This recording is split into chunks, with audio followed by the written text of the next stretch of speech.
Yeah, awesome. We are also starting to get some questions from the audience as well. Lakshmi, regarding the same topic we were on, oftentimes folks working on infrastructure such as platform tend to, find it hard to connect it to any business impact, especially data teams, infrastructure teams, SRE. So any tips? Sure. I personally think that the SRE teams and the platform engineering teams have greater benefit of associating their work to business outcome. What do SRE teams do? I mean, they maintain the scalability and sustainability of an application. In the absence of them doing the work, in the absence of them not doing the work, we are in great trouble of maintaining the uptime of your product. So the SREs can talk about how they have changed the uptime from probably 1 nines to 2 nines or 3 nines, right? That is a great business outcome. And we are talking about SREs automating the infrastructure. Every work that we do can be associated to a business outcome. SREs automating an infrastructure using Terraform or CloudFormation helps us to have CI/CD as part of your pipeline and helps us to achieve faster time to market. If SREs are not automating the infrastructure, everything is done manually, and as a result, you are not able to deploy seamlessly and you cannot deliver faster time to market. I think it is more about, and as engineers, and I've struggled this myself, being able to relate my technology work to business outcome. But actually, if you think deeply, every project, every is a bit superlative. Most project has an association to a P&L that your CEO presents to the board. It could be minuscule, it could be large, but you will be able to see and build an association to it. I love that. Amazing. Thanks, Lakshmi. Tim, one of our audience members wanted to dig a little bit more into your point about over-indexing on people. What exactly is that? Good question. So I think how that can show up from time to time is when, again, think of this in like the interview setting, right? What has your world been about? What have you accomplished, right? So on and so forth. What I have found from time to time is that someone might show up with a story about how they ensured, that their people were taken care of and right? And that is a part of the job that people do need to be taken care of. I'm not taking away from that. There's a balancing act to strike, though, is when sometimes the people's needs start to show up as being at odds with the company's needs or the team's goals and whatnot. Then what do you do? And I think over the last, my own experience in interviewing over the last, say, 3+ years, there's been a lot of things that have showed up in the workplace and the setting, and it's gotten a lot harder to figure out what that right balance is. And we all, I think, from a humanity perspective, we want to do right by the people. But sometimes there are those times and periods where the company policy is X. And when you start to ask about the OKRs, what were the outcomes? Why did that happen? Oh, who's involved in that? What was your role in this? You start to get a feel for their natural orientation. And is it about team effectiveness or personal satisfaction? And again, it's more around like, there's no, I think, specific right or wrong way, but it's like, how do you actually approach a balancing act for that? Because I do think that's one of those anti-patterns where people management is not about doing what the people tell you they need always, right? There's some aspect around decisioning, high value judgment, bigger picture to bring in and kind of say, in a way, we're all on this train together, right? And sometimes it's going to slow down, sometimes it's going to speed up. Maybe the food isn't exactly what we wanted, but at least there's some food and running water. So it should be good enough. Let's keep moving together and figure it out. That's kind of what I meant about the anti-pattern on that piece. Yep, that makes sense. Very well said, Tim. Yeah, I think it is company, it's customers over company, company over team, and team over yourself. Sometimes you might do something right by your customers, but that might not, at that moment, your team doesn't think that's the most appropriate thing to do, but still doing right over by your customers means that you are in fact delivering value to your employees or to your people. Yep, totally. Lakshmi, you talk a lot about contextual awareness leaders must have. Can you describe what this actually means and how do you identify this in an interview? Sure. So I think one of the things that I often see in leadership interviews, early leaders, mid-level managers, they talk about they did this and they did that. This worked and this did not work. This is right and this is not right. So most of the responses are quite Boolean, right? And as leaders, we all know there is more than one way to solve a problem. And I'm sure we would have experienced this in our careers. There is like we adopt multiple approaches to solve a problem, but it is important to exhibit that contextual awareness so that you exhibit your capabilities of identifying the context and solving a problem for that context to the interview panel. So let me phrase this with an example. This has happened in my own personal career. So 2 careers ago, in one of the orgs, I converted an engineering organization from being a specialist organization to a generalist organization. And the outcome was fabulous. The developer productivity went by 1.5x. We were able to retain most of our engineers because they were able to own the collective outcome, and we were able to ship things fast. So when I moved away from that company to my next company, I was like, man, I did this in my previous job. It was amazing. So why don't I come here and adopt that?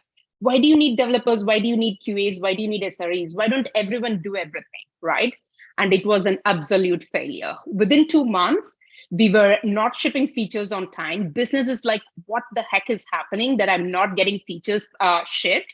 So then in retrospect, I realized that I thought the problem is the same. Of course, the problem is the same, but the solution I adopted in the previous company is not the right solution for this company. So the reason a generalist approach worked in my prior company is because we were rewriting the entire platform. So collective knowledge and collective insight of the product was very helpful by having a very generalist culture, because everyone came together to rewrite the whole platform that aligned with the product we are delivering. But in the company where it failed, the reason it failed is like we had a very strong foundational platform, and the goal was to reduce the time to market, ship faster. Now, in that kind of setup, I'm saying, come up with operate in a generalist way. That truly sucked, because like everyone's focus was digressed across multiple things, and people were overwhelmed with too many focus points that they need to keep in mind. So this is like a personal example in my career. So I think it is important in an interview to be able to show or to provide examples of this context. You could be talking about 2 problems in 2 different teams and how you solve them differently and what is the context behind the different solutions that you adopted. So I would love to see these kind of, the kind of interviews I'm in for leaders. I'd love to see that contextual approach towards problem solving. I'm sure we all do that in our day-to-day careers, but being able to prepare that from the context of an interview goes a long way to elevate how you would solve problems for them. Love that. Tim, anything you would like to add to that? No, like, amen. I mean, I think Lakshmi said it honestly really, really well. That contextual awareness. Honestly, I found that it helps with time in the seat. The more time you have in the seat, the more time you're exposed to, both comfortable, uncomfortable situations. Bring a lot of that contextual awareness goes a long way. And it over time, it does show up more and more naturally. Honestly, you don't have to work that hard about it. It shows up with just, exposure and experience. So. Yep. And I think one thing you said, Lakshmi, is like what works in one place may not necessarily work in another. So just being open-minded and knowing that, try different things, like change the setting. If something doesn't work, don't hold on to it for too long. Be willing to experiment is, I think, a key message that I walk away with. Tim, most leadership interviews are experience focused, but they also want authenticity. So what are your thoughts on demonstrating vulnerability as a leader? Like, does that equate to weakness? How do you actually evaluate? I used to think for a long time, probably too long, that vulnerability did show weakness. I think one of the pressures that I've always felt has been like just one of my earlier mistakes, and definitely shows up every now and then, is this pressure to be right, to be the one to be right, or to be the one that has an answer when pushed on, when pressed on, when approached, etc. And I think that's one example of vulnerability, is being able to be comfortable and ideally being in a space where you can say, I don't know, but let me go find out. Right. And or being able to say, you know what, I screwed up. Here's what I learned through that. Right. You think about like all these practices we have in parts of engineering and product development around run a healthy retrospective, run a blameless post-mortem or incident review, and things like that. It's like, yeah, put that in practice for yourself. Look yourself in the mirror and don't be afraid to actually, you know, one, be able to ideally be in a place where you can showcase that. Because sometimes, not sometimes, I think a lot of times what I've learned is as you rise up in leadership and literally kind of like you think about like the org chart, it gets lonelier and lonelier and lonelier. It's a lonely gig. And that's why even like meeting someone like Lakshmi and many of you, this is fantastic. It's refreshing. We're not alone. But inside of a company context, it can feel like a very lonely gig, right? So that notion of being vulnerable, and you know, different groups have different challenges with showcasing vulnerability. That is a matter of fact. And so I'm still practicing it to keep getting better and better at it myself. We definitely advocate for it, like inside our company, we tend to try and advocate for it. And we look for it because I think part that comes with that is also a fair amount of humility. You know, and that I think that humility goes a long way when we're all growing as leaders and trying to make really hard decisions every minute of the day. It goes a long way. Absolutely. Thanks for sharing that, Tim. We also are getting a few more questions. I think one probably like Tim can take this. How do you answer how the balance is reached between customer satisfaction, faster delivery versus team fatigue? You know, like in the interview, oftentimes it's like, you know, especially leadership interviews, you're talking to a CEO or you're talking to senior leadership. You want to demonstrate that you're all about faster delivery. You're all about results. But then how do you also bring in like the, you know, focusing on burnout and making sure that I mean, I'm a data junkie, so I'm a big believer in both quantitative and qualitative assessment. Like for example, at PagerDuty, one thing we do is we have a lot of quantitative data. As if you're familiar with our product offering, we can see where's the activity happening, off hours, on hours, et cetera, where interrupts coming from, where are the hotspots, et cetera. We also do some qualitative assessment around just health checks across the teams. And we look for indicators and trends I think we do it twice a year now as we've grown. But the balancing act does come down to, as a leader, one of those things that gets harder and harder, but also I think can become one of those, I think really, really satisfying is like where and when you feel most comfortable to put your neck out for the team and stand your ground. Because that conviction, that profile of conviction that's rooted in strong intent, you know, healthy purpose goes a long way. So this act, there will always be pressure from the business to do more faster, even more so now. My goodness, right now, we all have to do more with less. It's like, that's bullshit. Do more with less is bullshit. Look, it's not about do more with less. It's about, can you achieve a higher impact outcome in the same amount of time with what you have? And, you know, team fatigue is a very real thing. It needs to be discussed. It should be something that gets reviewed, I think, on a pretty healthy, almost like an operational cadence, you know. And as people ask, well, like, you know, how can you go faster? I always ask a couple of questions. Like I have a fantastic CEO. I'm lucky enough to be partnered with her. But I do ask the question of like, you want full scrappy or do you want a bit of quality mixed in? Because I do think as a leader, you want to be flexible and adaptable to figure out where to push the pedal and when not. But your assessment is the one that's going to be most important because you are the most accountable for the outcome. You know, and it is an aspect of scrappy versus quality. Is either or, not always, but there's some quantitative aspect around how to balance it out. And then if the team around the fatigue is like going in the wrong direction, that has to be discussed, surfaced with some paths to green baked in some manner. It could be, I need more headcount, I need to do less, I need this tool to help me, I need to change this process, I need support there. But it should be one of those conversations that should feel fairly safe to have, I would expect. Cool. Tim, where and how are you looking for indicators and trends? I think you mentioned PagerDuty as a product. So we have the quantitative side, which is like, you know, systems and people and activity, right? Where are the hotspots, how many things are red, green, et cetera. We have whole bunch of producty things that we have that help us with that. So yay, we can drink our own champagne there. Sometimes it doesn't taste so good, but at least we have that opportunity.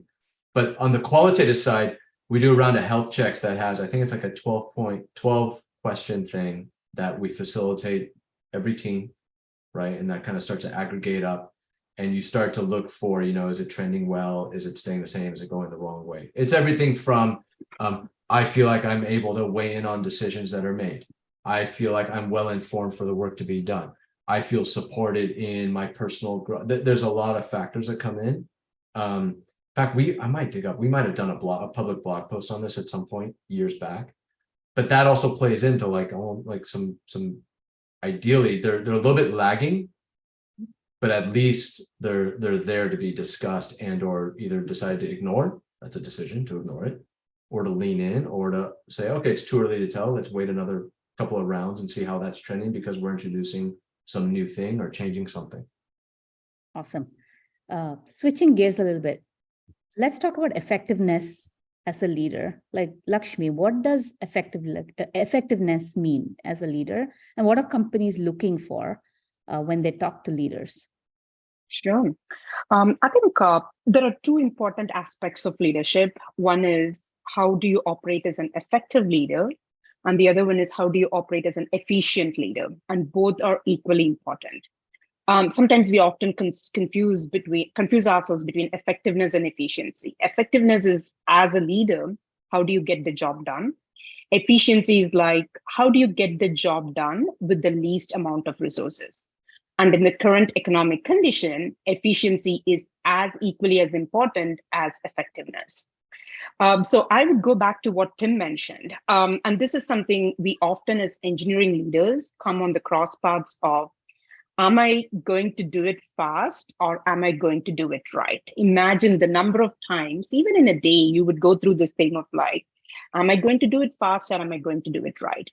And this is where you can exhibit effectiveness in an interview, because you would have made the right decisions for your team and for your business to get things done the right way. There are some features that needs to be shipped fast out the door. So that is more about doing it fast. And there are some features that cannot be shipped fast. You are actually breaking everything if you're shipping fast, and you need to do it right. So there you show your business knowledge, business context, and how you operate as an effective leader.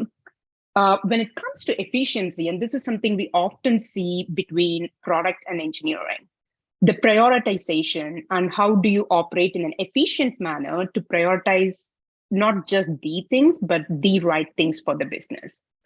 And one thing I love doing when I talk about efficiency is like being able to connect the way you operate to some of the models and logical frameworks.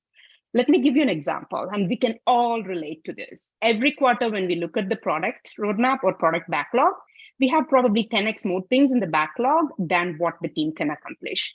So what do we all do as leaders? We look at like, what is the most important thing? What are the 20% of things that I can do to move 80% of the needles to the business? That's nothing but Pareto principle.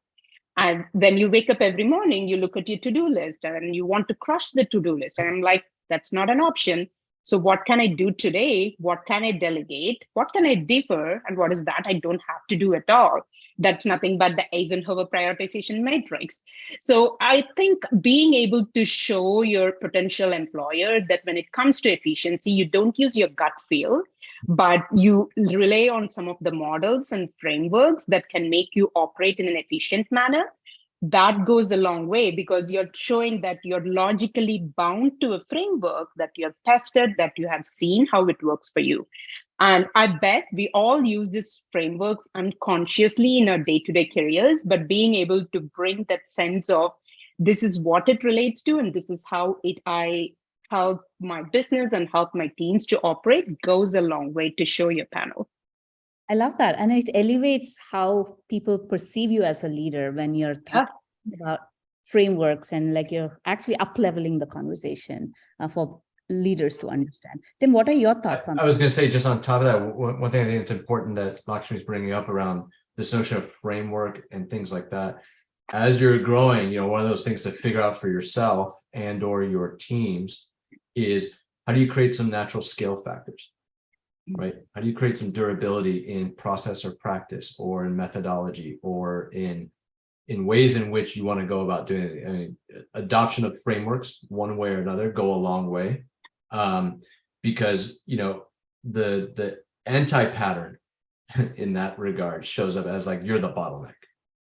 It's unacceptable. Yeah. If you're in the business of managing and organizing the work of others, you can't be the bottleneck. Which means, how do you actually create facilitation and fluid flow from intake to ideation to understanding to evolving to iterating to delivering, so that you are basically somewhat redundant as a leader, and if you're not there, things still run. That's a scale factor, right? And frameworks help, methodology, and again, just control to the chaos goes a long way. And then again, with people aspect, how you start to get your people comfortable in that kind of flow, and again, help create some almost like some healthy guardrails to govern against. But if you're not there, does everything stop? Like, that's a smell factor.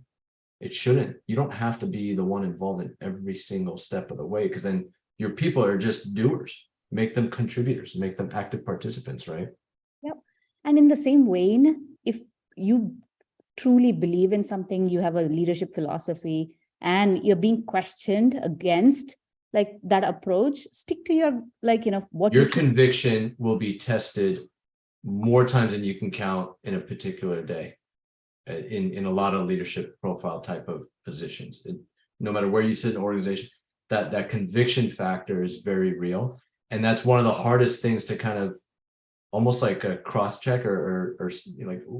I think one bit of advice, if I may, in this regard, in terms of not necessarily interviewing, but just as the journey goes on, right? Find some sounding boards, peers, mentor, whatnot. Just sounding boards, right?